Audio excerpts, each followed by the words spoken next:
I'm sure everyone's excited for Lightyear in one way or another, aiming to be the movie within a movie to one of the most beloved film series of all time.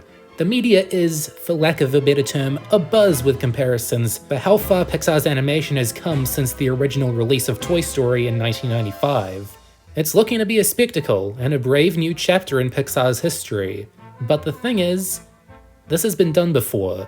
There was already a Saturday morning cartoon chronicling the fictional exploits of the Space Ranger that Pixar doesn't want you to know about, ABC's Buzz Lightyear of Star Command.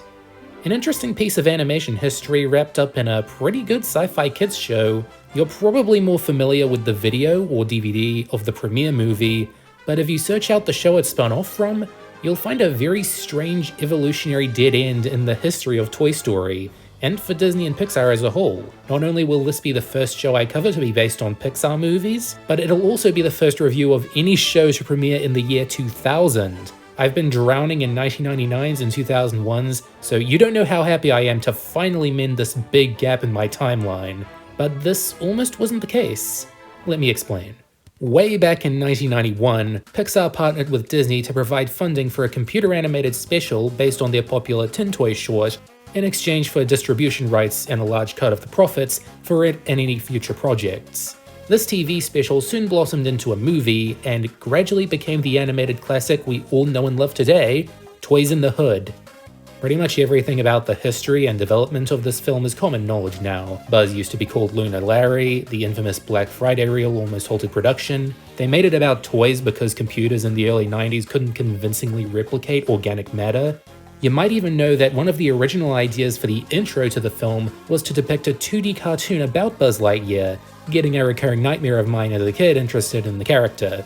You all know this, and I know this, because it ended up being a massive hit with kids and adults alike. Buzz Lightyear in particular became a favorite character with kids, and toys based on him became a hot ticket item at Christmas for years on end. Back in 1995, short-sighted retailers did not order enough dolls to meet demand. He was so popular that Disney Television Animation was tasked with making a show about his exploits as soon as possible. Development sketches for a Toy Story cartoon date back to the fall of 1996, but it was eventually decided that the head writers for the Aladdin sequels in cartoon, Mark McCorkle and Bob Shuley, would bring it to life. I've already made reference to their involvement in my Kim Possible review, as well as to Toy Story director John Lasseter's personal Space Ranger problem and personal space problem, but there were honestly some valid issues.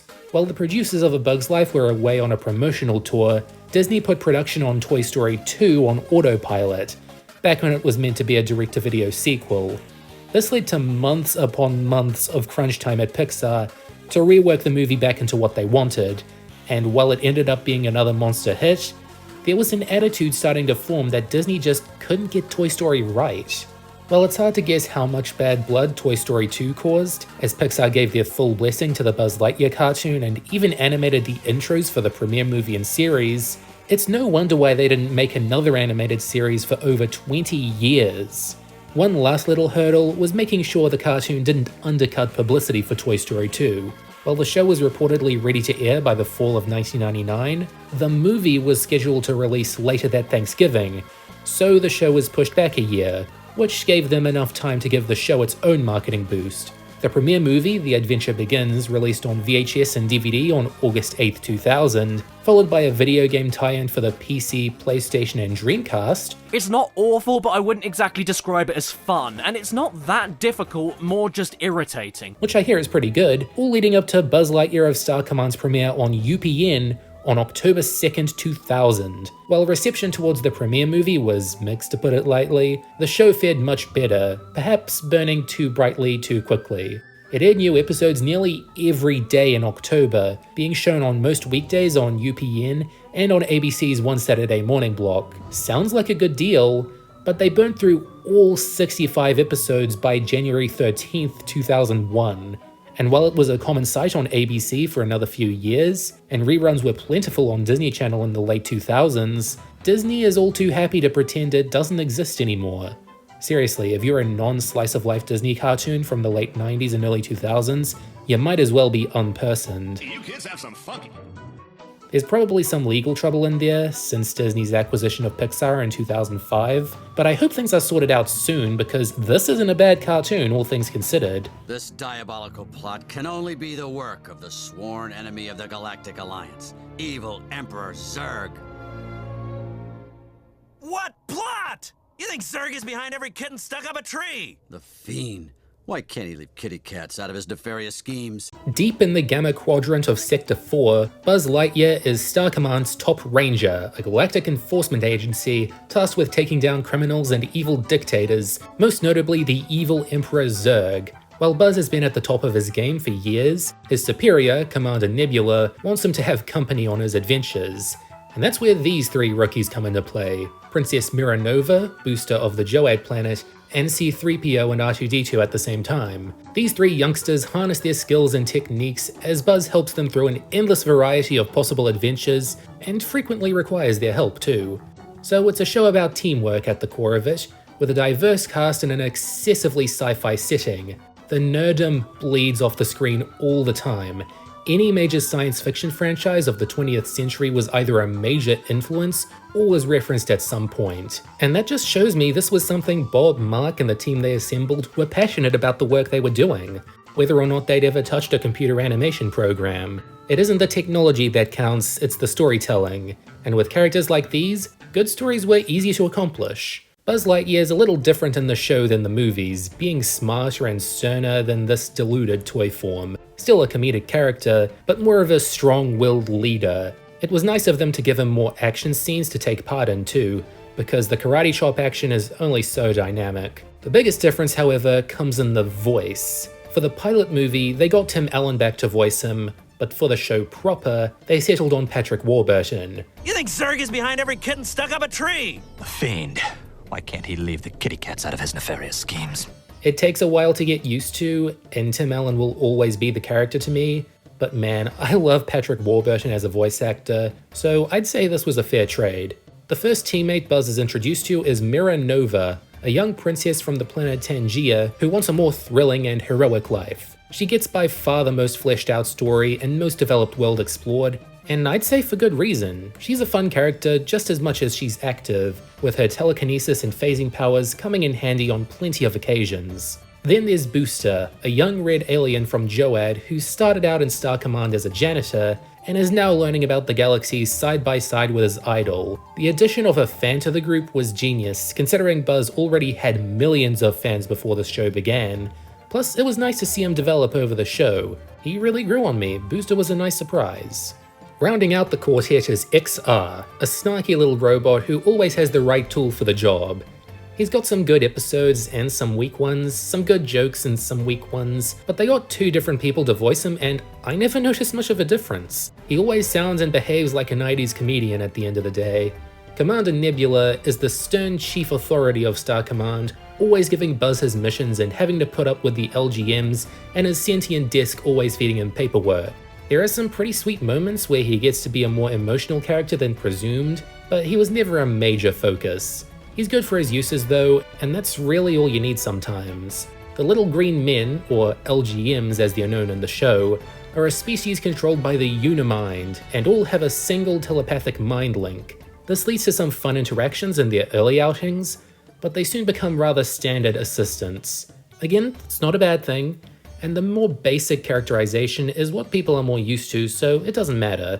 The president of countless galaxies is Madam President, this alien with two mouths. She's very chatty, so that you're gonna remember, but definitely deserves some credit for being a competent leader. The character Buzz slowly forms a relationship as Dr. Ozma Furbana, a naturalist on the planet Khan, who loves her job and maybe the Space Ranger. It's all rather average kids show romance, but they never put it at the cost of her strength or independence. Buzz doesn't keep consistent friendships with everyone though. Warp Dark Matter is Buzz's old partner who deflected to the dark side and is clearly one of the more complex characters on the show, still having a bit of good in him, coming to Buzz's aid occasionally. I like how he isn't a one-note traitor baddie, and I think they could have explored this in greater detail if the show went on longer.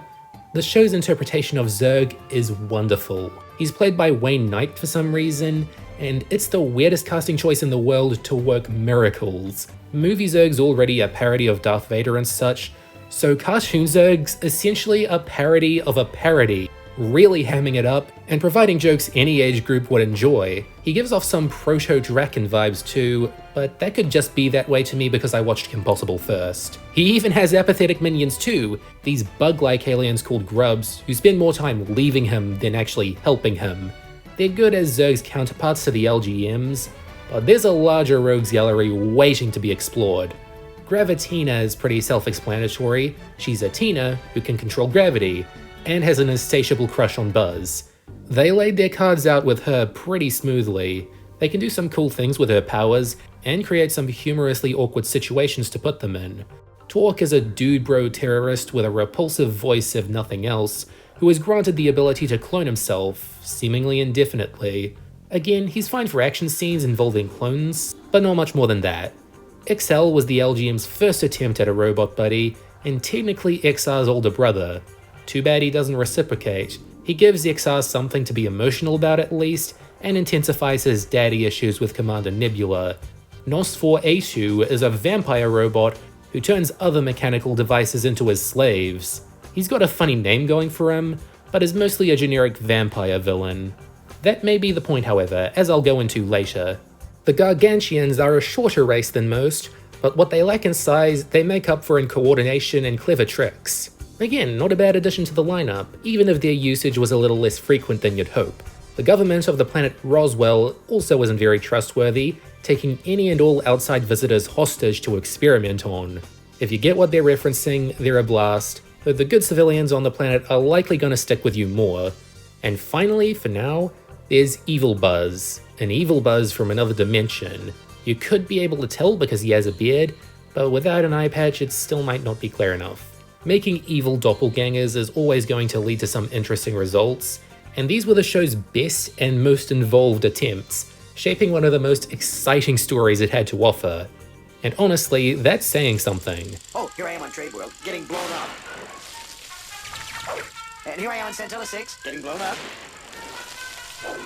And who could forget that time on Karn with me? Getting blown up!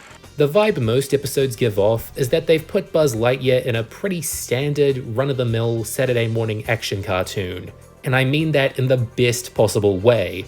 While the main characters are good and the villains threatening, the storytelling is far from revolutionary. Cheesy plots and tropes that have been done 100 times before, but I honestly think that's the point.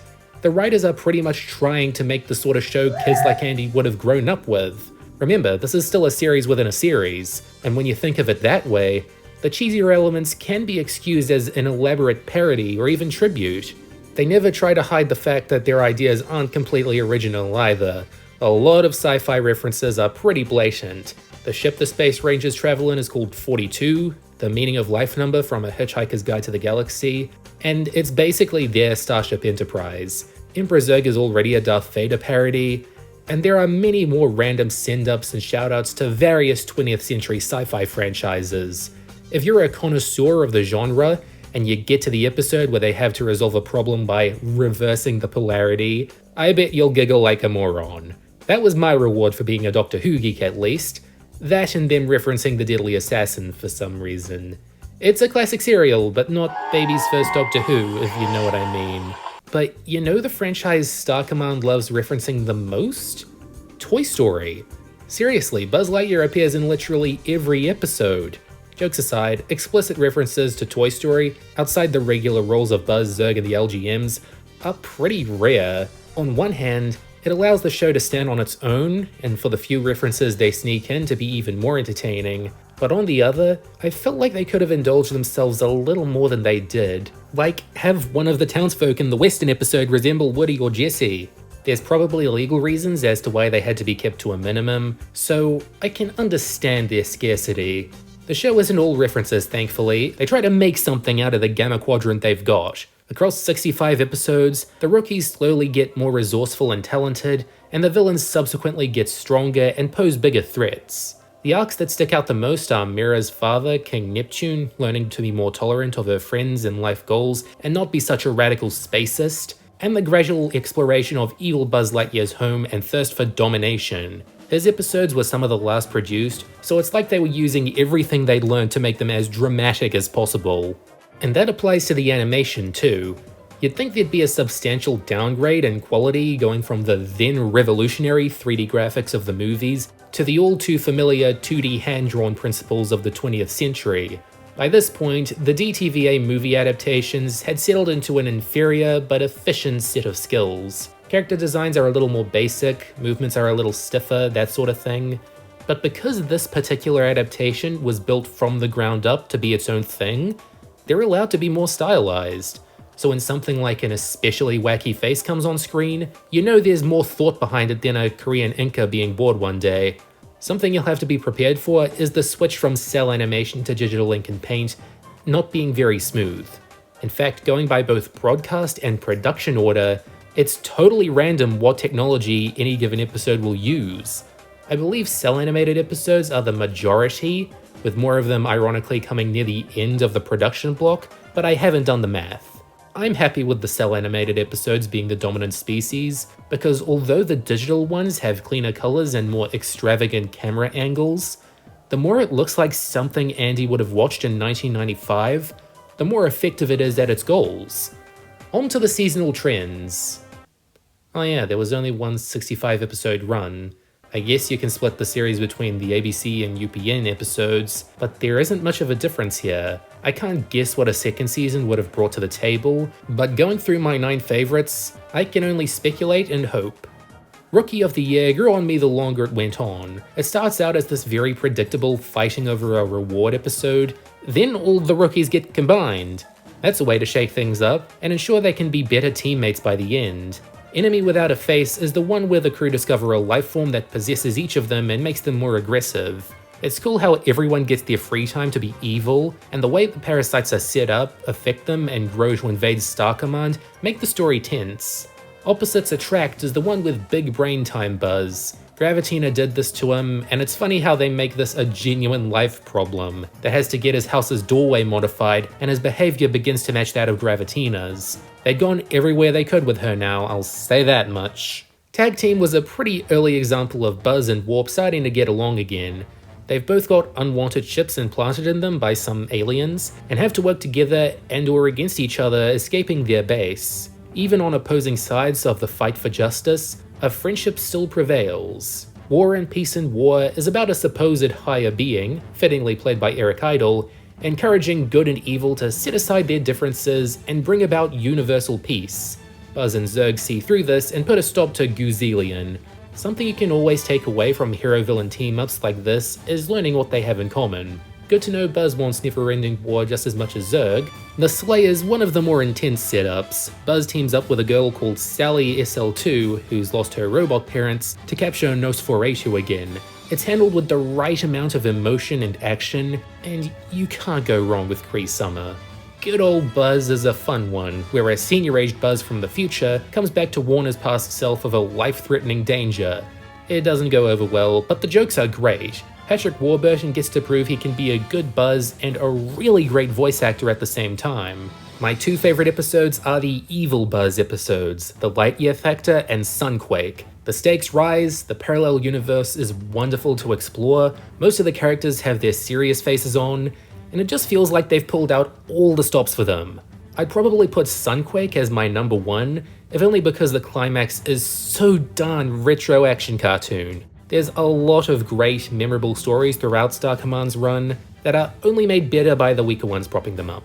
The Plasma Monster's the sort of foundational episode you have to speed past quickly. It's down here because everything got much more refined after this. DEVOLUTIONARIES is one of those caveman episodes where XR now has to handle being the smartest one in the room. I think why this one fumbles is that XR is at his best when he's bouncing off his teammates, not primitive incarnations of them, so there isn't much snappy content here. Return to Khan sees Dr. Ozma be convinced by Zurg to protect a valuable creature on Khan. It just bothers me how, of anyone they could have chosen to be manipulated by the Dark Emperor, they choose the super smart scientist who should figure out he has another motive. Seriously. My least favorite episode would probably be Rescue Mission though. Cosmo's diner is overrun with bugs. Meanwhile, Buzz has to test a teleportation device that takes him to a world of bugs. Care to connect the dots? The writing just felt a little weak on this one, like they made the situation wacky but didn't know how to make it all come together. I'm probably missing a reference here or there again, and besides, even with the less enjoyable episodes, I can still see the value of the show shining through. This is meant to be a fun, harmless throwback to the best science fiction stories we grew up on, and now it's just that, 22 years on and we've come full circle. I know Pixar hardly touched this show, but they could benefit from making more 2D animation. Buzz Lightyear of Star Command reinforces that although technology comes and goes, the characters they created can be enjoyed in any time period. I really hope Lightyear is able to be its own thing too, and not get quite as reliant on tropes and references. I think the one thing holding Star Command back from being a full-on masterpiece is its reliance on the viewer already being a sci-fi nut. There's a few format-bending episodes, but you have to be immersed in the genre to get the most out of the stories being told. Thankfully, most everyone now has some desire to use unbelievable technology or head to the stars, and somewhere there's only 4 fine rangers who can ensure safety and justice in the infinity and beyond.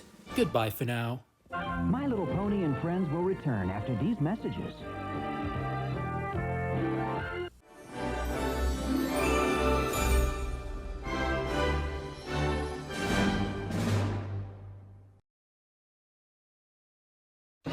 You're getting slacks!